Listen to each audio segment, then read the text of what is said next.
Jaya Gopi Jana Vallabha Jaya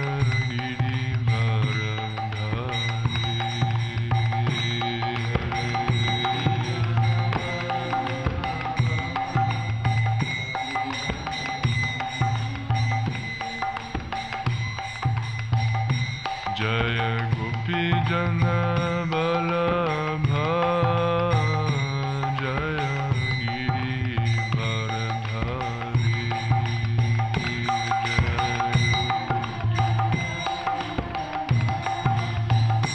Jaya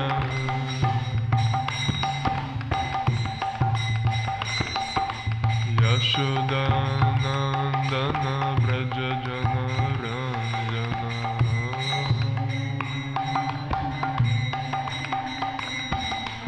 Yashodanandana Braja Jana Ranjana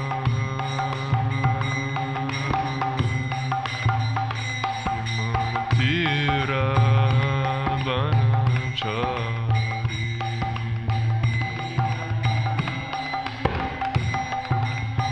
Jamunatira Vanachari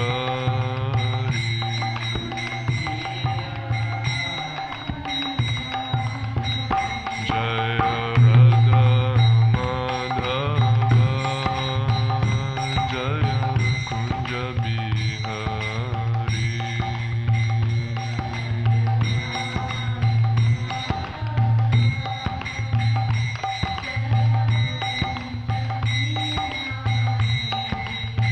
Jaya Radha Madhava Jaya Kunja Bihari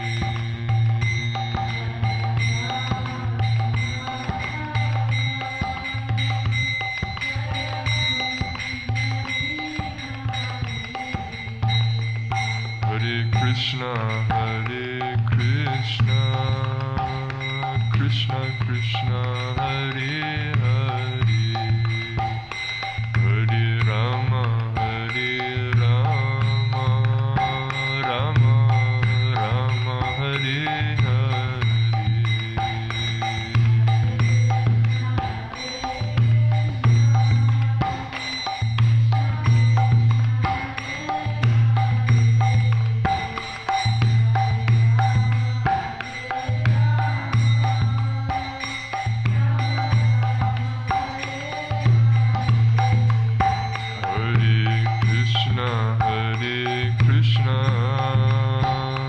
Krishna Krishna Hare Hare Hare Rama Rama Rama Hare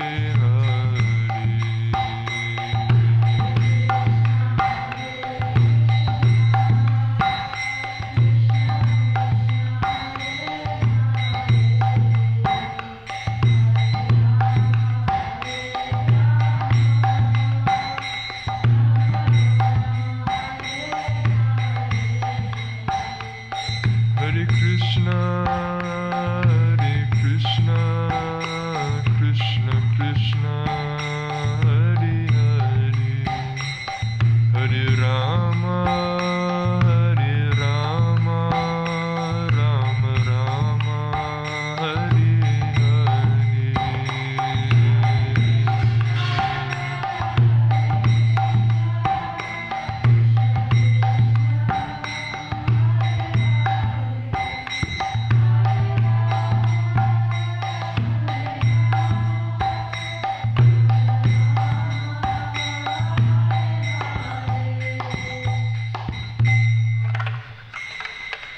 Jai Vishnu Paramahamsa Parivrajaka Astutra Shatta Srimad His Divine Grace A.C. Bhaktivedanta Swami Srila Prabhupada Ki Jai Vishnu Paramahamsa Parivrajaka Astutra Shatta Srimad His Divine Grace Bhaktivedanta Saraswati Goswami Thakur Srila Prabhupada Ki Ananta Koti Vaishnava Vrinda Ki Grantaraj Srimad Bhagavatam Ki Nitai Gaur Premanande All glories to Simple devotees.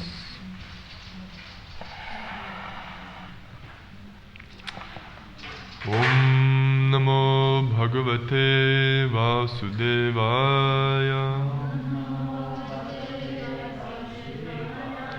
Om Namo Bhagavate Vasudevaya.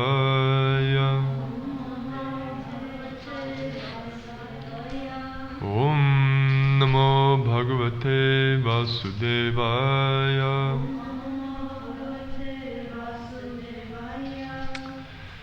Reading from the Srimad Bhagavatam, Canto 2, Chapter 10. Bhagavatam is the answer to all questions. Text number 21. Yadatmani niralokam Atmanam cha didrikshataha Nirbhine yakshini tasya Jyotish chakshur guna graha Yadatmani niralokam Atmanam cha didrikshataha Nirbhine yakshini tasya Jyotish chakshur guna graha Yadatmani niralokam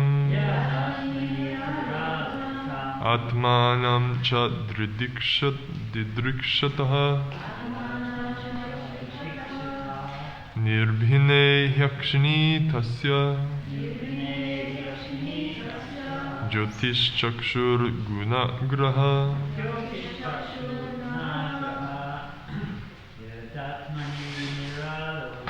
Yadatmani niralokam Atmanam cha didrikshataha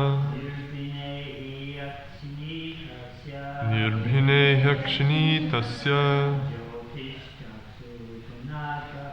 Jyotish chakshur guna graha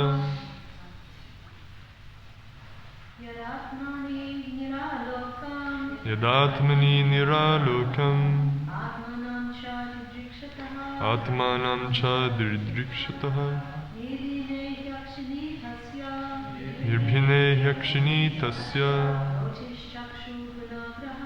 Jyotish chakshur guna graha Niralokam Atmanam cha didrikshataha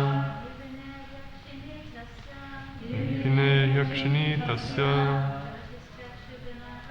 Jyotish chakshur guna graha Yada while Atmani unto himself Niralokam without any light Atmanam his own transcendental body Cha also other bodily forms Didrikshataha desired to look upon Nirbhinhe due to being sprouted He for Akshini of the eyes Tasya of him Jyoti the sun Chakshu the eyes Guna graha the power of seeing. Translation and purport by His Divine Grace Srila A.C. Bhaktivedanta Swami Prabhupada Srila Prabhupada Ki. Thus, when everything existed in darkness, the Lord desired to see Himself and all that was created. Then the eyes, the illuminating God Sun, the power of vision, and the object of sight all became manifested. Purport.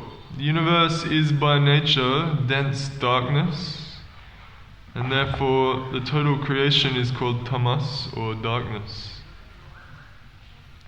the night is the real feature of the universe, for then one cannot see anything including oneself. The Lord, out of His causeless mercy, first desired to see Himself and all the creation as well, and thus the sun became manifested, the power of vision for all living entities became possible, and the objects of vision were also manifested. This means that the whole phenomenal world became visible after the creation of the sun. Om Jnana Timirandhasya Gnanjana Shalakaya Chakshurun Militam Jena Tasmai Shri Gurve Namaha. Jai Shri Krishna Chaitanya Prabhu Nityananda Shri Advaita Giradhara Shivasari Gaura Bhakta Vrinda. Hare Krishna Krishna Krishna Hare Hare, Hare Rama Rama Rama Hare Hare. Well, seems like this verse is the Vedic equivalent of the verse in the Bible, that, and then there was light. And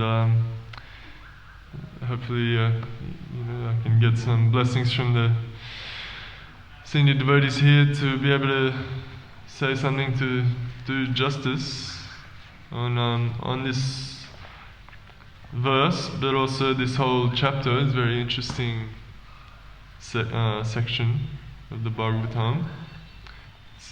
We're hearing about the specific creation of the universe and of life in the universe, how it comes about, but specifically how it comes about in a way that's in relation to the Lord, how everything is in relation to the Lord, in the sense, well, first we can begin with our primary philosophy in Gaudiya Vaishnavism, Krishna consciousness, is the philosophy of Achintya Veda Veda Tattva, which means an inconceivable oneness and difference of the Lord and His creation. So His creation includes the material world, but also the living entities that are trying to enjoy that material world, which is us.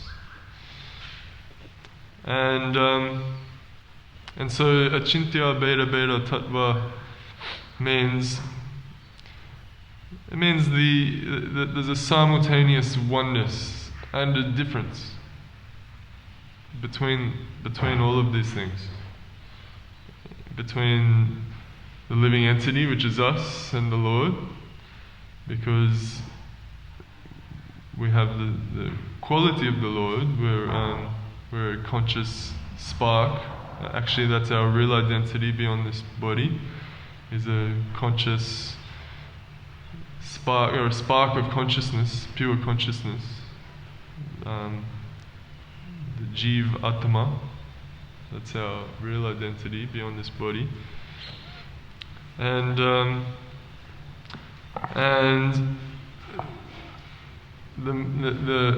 so there's a simultaneous oneness between us and the Lord, who is also, He's the supreme spark of pure consciousness, and He's the supreme source of pure consciousness, and we're the spark.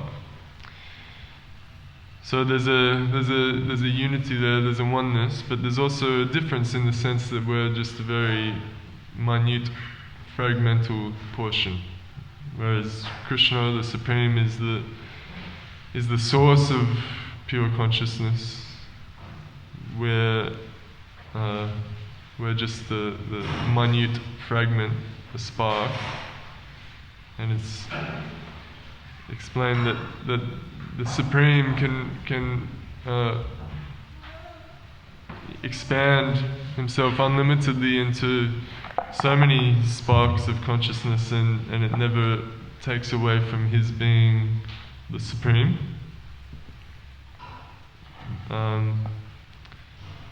Om Purnamada Purnamidam Purnat Purnam Udachyate Purnasya Purnadaya Purnameva Vishishyate, from the Ishopanishad, which explains that there's that the Supreme Absolute is the source of many other complete wholes. So the Absolute is a complete whole, fully functioning, fully conscious as the Absolute, and he's the source of many other complete wholes, the sparks of pure consciousness.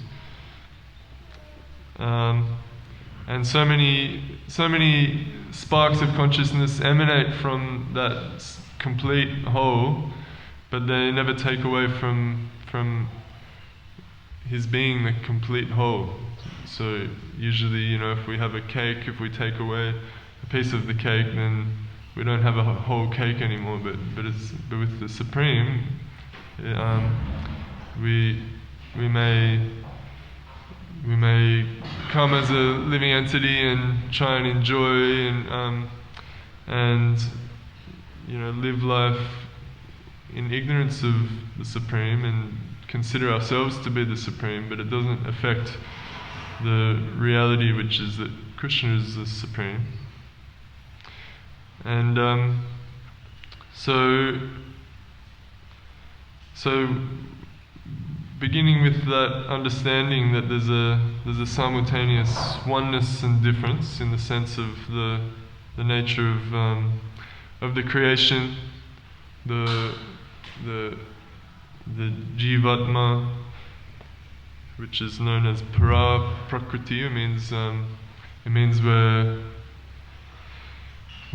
prakriti means nature, or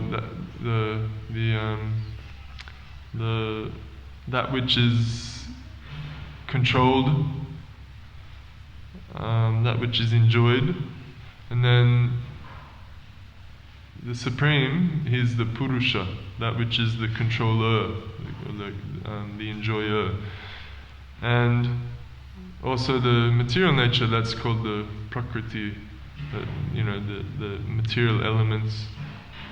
We hear in this chapter a nice, concise explanation of how these material elements exist. And so the chapter here is beginning with a short explanation that the Bhagavatam is the answer to all the questions. And it explains about the 10 different divisions of different subjects, and exactly how they're answered by the Bhagavatam.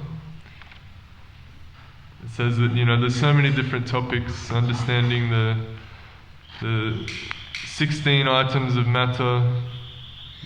Those are the material elements that comprise this prakriti, this creation, material energy that the living entity, we're also prakriti, para prakriti, and we're trying to enjoy in this nature, which is comprised of 16 items of matter, namely the elements, the 5 elements: earth, water, fire, air and sky, and then sound, form, tastes, and then the smell, touch, and the objects of the senses, and then the eyes, ears, nose, tongue, and skin, and the mind. These are the senses by which we experience those objects of the senses. So those are topics known as sarga, whereas the resultant interaction of, according to the modes of nature, all these 16 items are divided into different compositions according to the 3 modes that govern all the activities that the living entity, all the interactions that the living entity has with these material elements. That's called visarga. And so that's a nice little sort of explanation at the beginning of this chapter. And so it's explained that the Bhagavatam,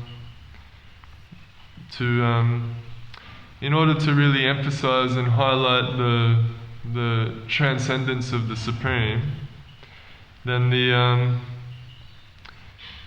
rest of the topics. So the Bhagavatam, it's described here that the 10 subjects involve everything from the creation of the universe and the creative impetus, many different topics, but ultimately leading towards the summum bonum, which is the nature, the supreme personality of Godhead, and his supreme existence in the spiritual world, which is completely beyond the material world, beyond this creation. And in order to really emphasize that summum bonum, the ultimate goal, the ultimate truth of the Supreme Person, Krishna, and his activities in Goloka, therefore the topics are explained, says here, sometimes by Vedic inference, sometimes by direct explanation, and sometimes by summary explanation given by the sages. And then we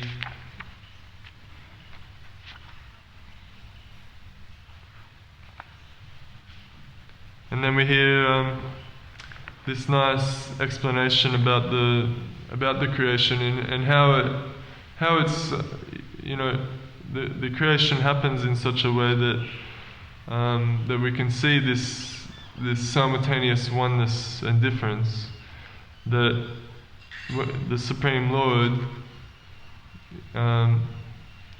it's explained in Bhagavatam in the Chatur Shloki, which we heard not so long ago, that that in the beginning, before the creation, there was Narayan. During the creation, there's Narayan, and then after the creation is unmanifest, there's Narayan. So in this sense, Narayan is the supreme, that everything exists within Narayan, and so that this is the oneness aspect. And then how the explanation here in the Bhagavatam is exactly how there's the simultaneous difference. There's not just this oneness of the Absolute, but he expands himself. And so we specifically hearing in today's verse and the subsequent verses here about how exactly the Lord is situated in every aspect of reality, simultaneously existing as the source of everything, but also with distinction between the minute living entities and the Supreme. So we've heard that Lord Narayan, while he's lying on the ocean of creation, the Garbhodaka ocean, he desires to expand himself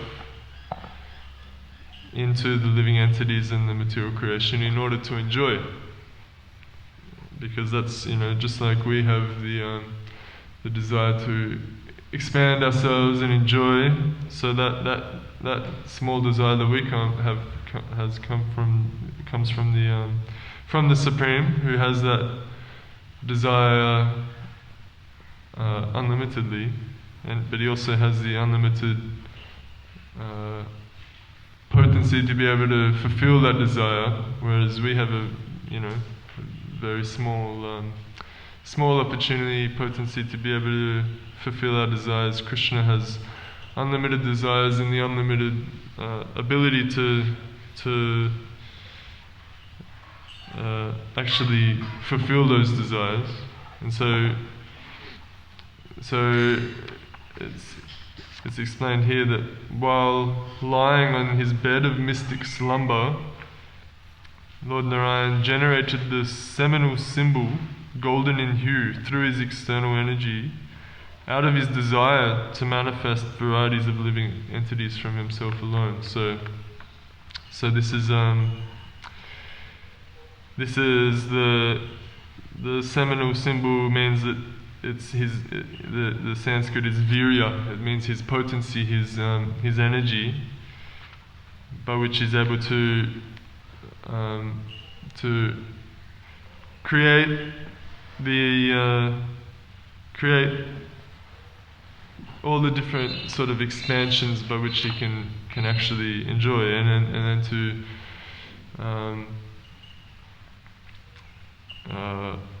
to inseminate the living entities into that creation. And so Lord Narayan, being the ultimate Purusha, the Adi Purusha, he expands himself into three different Purushas, three different types of Purusha that are involved with that creation. It's explained in the next verse. The Adhyatmic Purusha, Adidhavik Purusha, and the Adibhutic. So they're explained as being three independent types of identity. We have Adhyatmic, Adidhavik, and Adibhutic identities, and all three of them are interdependent, and all three of them extend from the Mahavishnu, and all three of them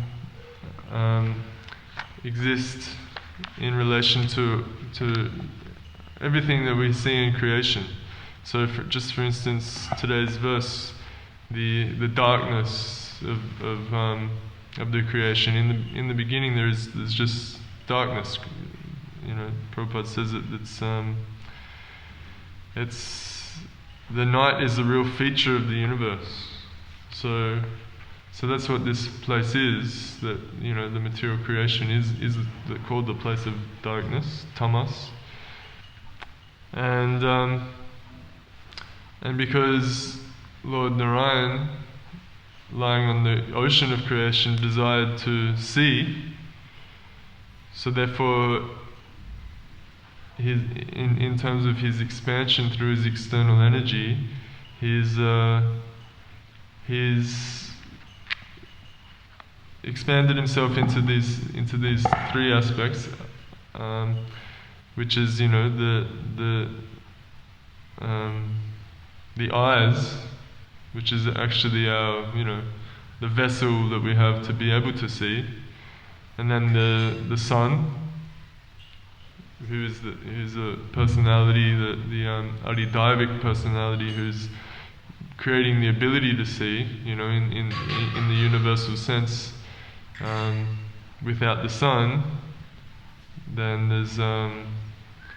there would be no opportunity to see. It'd be complete darkness. And then the objects of sight,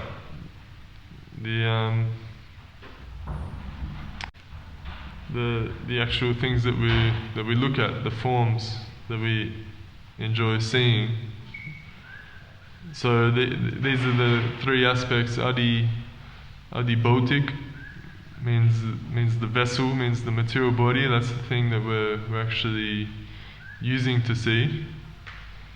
And then the sun god, the Adi Daivik. That's the personality that makes it possible to see. And then the adhyatmic. Adhyatmic would refer to the actual, that's us, we're the ones that are seeing. And then the adibautic, the eyes, the objects of sight. These are the actual sort of phenomenal experiences that you know, the link between the adhyatmic and the adidaivik. The adhyatmic, you know, that means that we're the ones that you know, just like Lord Narayan had the desire to see, to enjoy, so also, you know, us as small purushas, we have that desire to see. And then the sun god, the controlling deity of the sun, makes it possible to see. And then the link between the two is the material body and the objects of vision. So this is something, and we'll see how all of the senses and all of the sort of material experiences are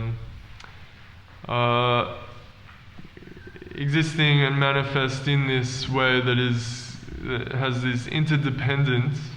That's the word Srila Prabhupada uses, and is interdependent. That not one of them is independent.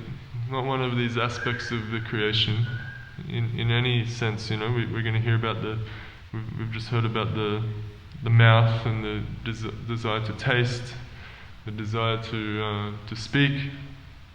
We're going to hear tomorrow about the power of hearing.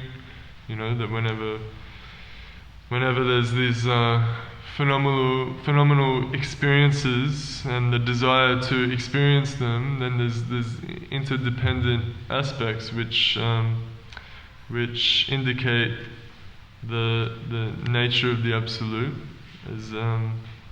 as being, so there's this simultaneous oneness and difference that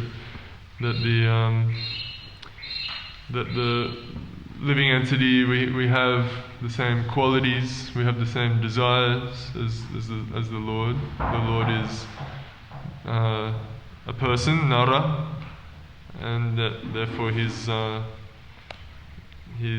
lying on the ocean of creation,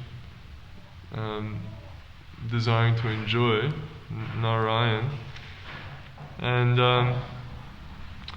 And so we're going to hear about this sort of manifestation that all of these things are interdependent. That that not one of them is independent. That you know, Prabhupada gives the example of the sun. If there wasn't the sun, then what would be the point of our eyes? Because we wouldn't be able to see. But then also he says, if we didn't have eyes, then what would be the point of the sun? Because, you know, so they're interdependent manifestations of the Purusha. Adhyatmic, Adidaivik, and the link between them is the Adibhautik. That's the material body, or the vessel by which that link is made, the experience is had. And so these are all manifest, and then you know, in the time of creation, as the distinctions between the Lord, even though that we we're also referring to ourselves here, the Adhyatmic, that we exist in that distinction from the Lord, but we also extend from the Lord, and at the time of the destruction of the universe, it's explained in this chapter earlier that that everything merges back into the Lord. So there's this simultaneous oneness and difference, and it's manifest and unmanifest at different times. But it's explained that the ultimate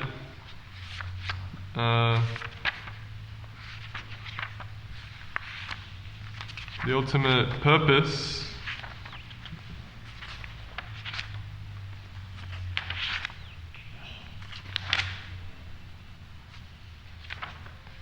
the right situation is the word used here.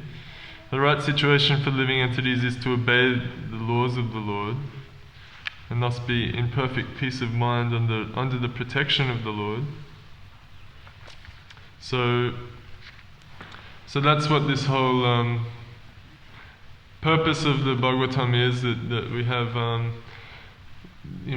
a full explanation. It's the answer to all questions. It's giving full description of how this reality is existing simultaneously as a place of complete darkness and ignorance, but it's still being the creation of the Lord, has so many indications and so many expansions of the Lord. The Lord is present within everything, and we can see that by the vision of the Bhagavatam and our spiritual masters. And so it's 20 past, so I'll leave 10 minutes for some additions from our senior devotees. Are there any questions? Vasa Shastram, so you have something to say? It's just making a comment. It's interesting when you're talking about darkness, because when Lord Brahma came from the stem of Lord Vishnu, it was also, that darkness was there. So Lord Brahma came before the sun actually existed. Then obviously after so much tapasya, then the Lord created the sun by which Lord Brahma could facilitate the creation of living entities. Yeah. Thank you. Another point we could think about is talking about the undercar, the darkness, and then the sun was created, the light is there. We can also talk about the darkness that the living entities find themselves in, trying to see the truth, trying to and how are we illuminated, how are we actually given knowledge, and that's by the mercy of the spiritual master who opens our darkened eyes and fills with our hearts of transcendental. Yeah, that's a great point. Thank you. Yeah, that's the verse that we the prayer that we say to the spiritual master before we recite the Bhagavatam. Om Jnana Timirandasya Gyananjana Shalakya Chakshurunmiritam Jena Tasma Shri Guruve Namaha. That actually our whole consciousness, our whole perception is in complete darkness, complete ignorance, and it's by the mercy of the spiritual master that they actually force our eyes open to be able to see the light, which is Krishna. And by understanding Krishna, we can understand everything else. And so that's what this sort of explanation is about the adhyatmic, adi-dhaivik and adi-bhautik nature of everything. This situation of the Lord within every aspect of creation. Any other questions or comments before we go for breakfast?